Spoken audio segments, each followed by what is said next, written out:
নমস্কার বন্ধুরা, আজকের আমি বানাবো আমোদি মাছের চপ। দেখুন শুরু থেকে শেষ পর্যন্ত আমি কিভাবে বানাচ্ছি। আমোদি মাছ আমি ঝাল হলুদ লবণ মাখিয়ে আমি আধা ঘন্টা রেখে দিয়েছিলাম। এখন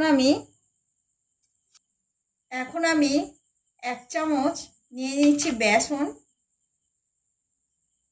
বড় চামচের 1 চামচ নিয়ে নিচ্ছি কর্নফ্লাওয়ার। এখানে আমি নিয়েছি চালের গুঁড়ি 1 চামচ, লবণ, জিরে ধনের গুঁড়ো ছোট চামচের 1 চামচ, হাফ চামচ হলুদ গুঁড়ো,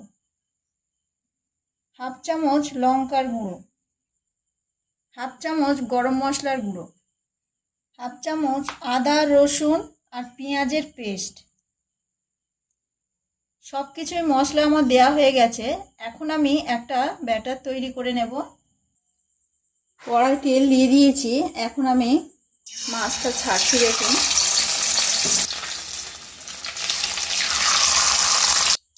দেখুন বন্ধুরা, আমোদি মাছের চপ আমার হয়ে গিয়েছে। এখন আমি তুলে নিয়েছি।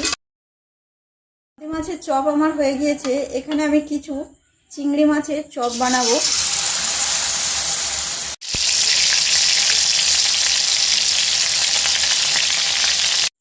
আমোদি মাছ আর চিংড়ির চপ আমার হয়ে গিয়েছে। এখন আমি ওপর থেকে দিয়ে দিচ্ছি চাট মশলা,